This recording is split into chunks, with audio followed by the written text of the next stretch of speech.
What's going on, guys? Today I'm going to be changing the oil on my Massey Ferguson 203. It might be a TO-35, but from what I see online, it looks more like a 203 than a 35. Even though it says TO-35, I believe it actually is a 203. Just basically off the front end from everything that I looked at online, looks more like a 203. But anyway, I'm going to be changing the oil and the oil filter. I've already ran it for about 10 minutes, and I probably should run it more than that, but I'm trying to make this video. I got other stuff to do.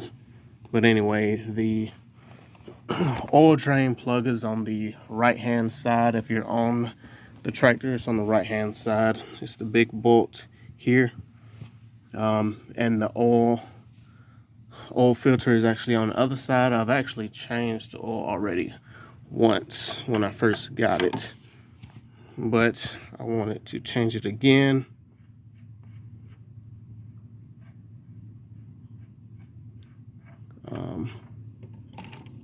Yeah, the oil, I didn't quite run it long enough. The oil isn't even warm. It's a little warm.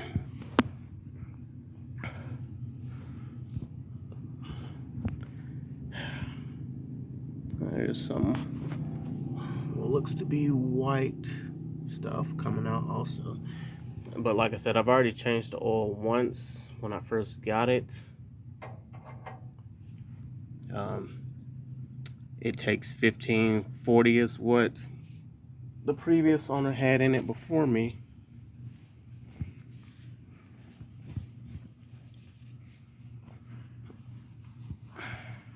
But yeah, while we're waiting on that to finish running out, let's go around to the other side and work on the oil filter. So here is the oil filter right here, connected to the motor.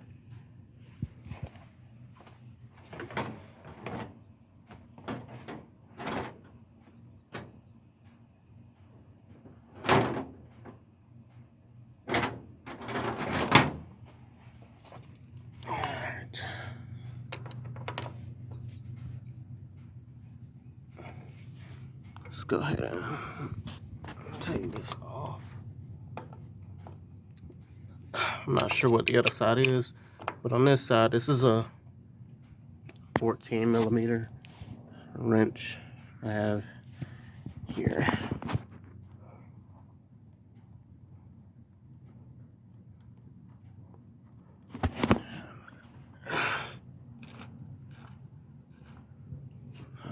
We get in seepage.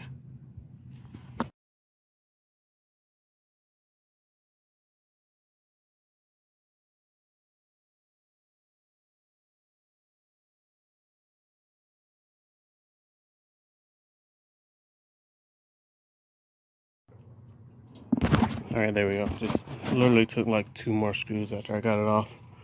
Alright, so the oil filter that I got, and we'll have to replace this gasket up in here. It should be a gasket around the edge because it's not on here.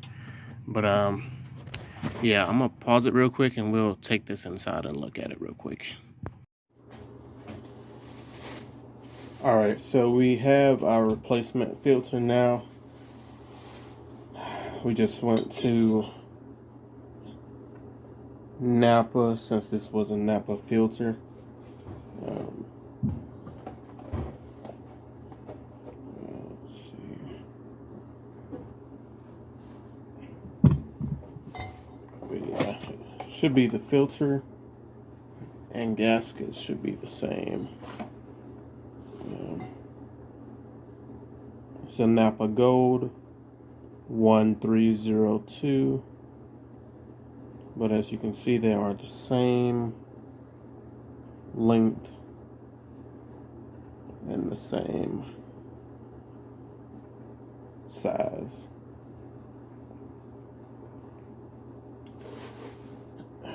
So what we're going to do now is we're going to spray on the inside of this with some Probably some brake parts cleaner, just to clean out the old oil that's on the inside. Try and clean it out a little bit before we put the new filter back on.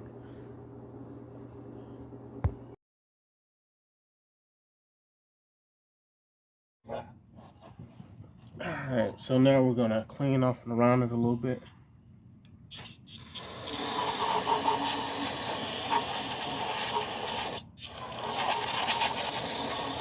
Spray some brake parts cleaner.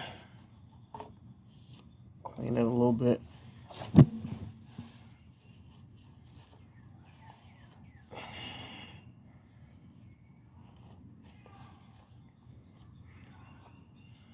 And we'll get that brake parts cleaner a minute or two to evaporate. And then we'll put the new oil filter on. Let it dry off a little bit.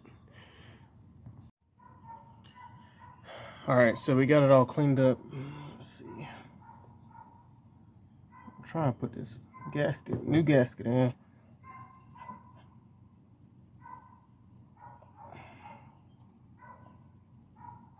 I'm not sure if you're supposed to push it in between the crack yourself, or if the new filter, when you put it on, it'll push it in by itself. Alright, so let's just do it like that. So you got the new filter, and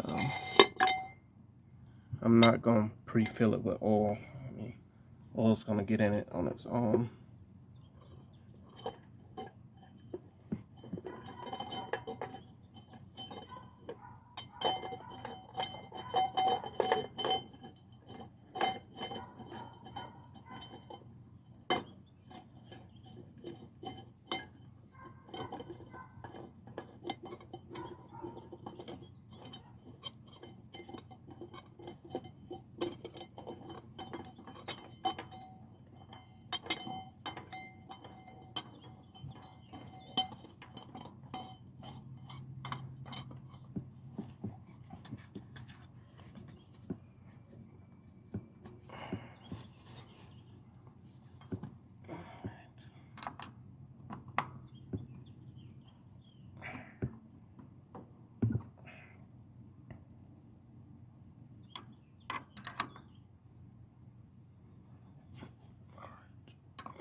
Someone's definitely been over tightening this oil filter for it to about strip the threads around this bolt.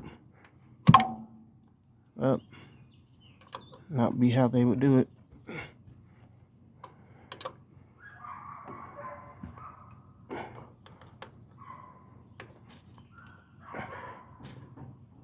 And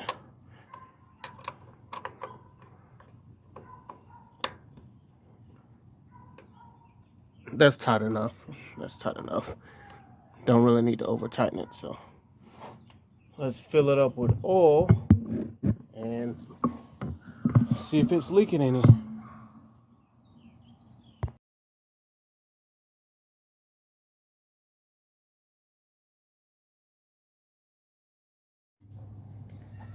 Alright, so we're going to check the oil again after letting it run. Like I said, we let it run after we filled it up. And as you can see, it is right there. So we need to add some more oil in it.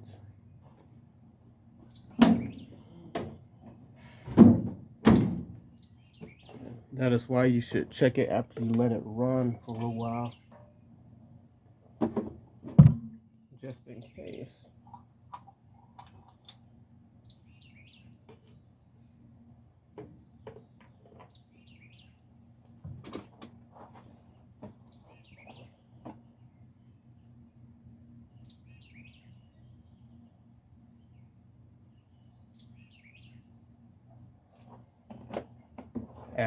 Add just about a quart.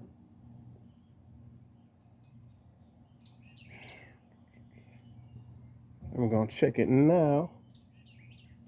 Let's see.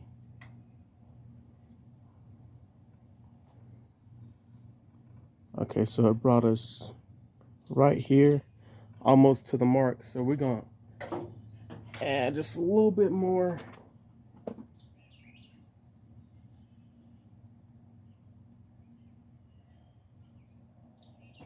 All right, that should have definitely put us over the mark.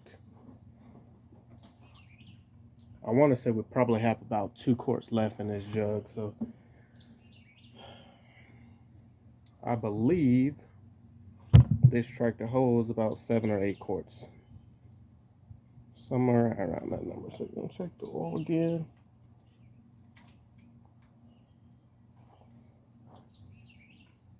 And we are up to here, which is adequate. And I'll check the oil again after I actually run it a little bit more, but you should always double check the oil after you run it, just to make sure you are at the correct level. Because what probably happened was that oil filter filled up, and other compartments that drain oil also probably filled up. So it's always good to run it after you fill it for a little bit, and then check it again a couple times after you let it run at a low RPM, just to make sure you are at the right number. But that's how you change the oil filter on this tractor.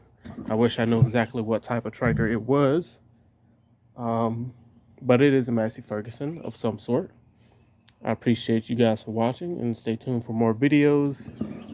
There'll be plenty more videos for sure. I've got a lot of work to do, a lot of hydraulic lines that need to be replaced, and also a lot of work that needs to be done with this thing. So stay tuned for the next video, and I will see you later.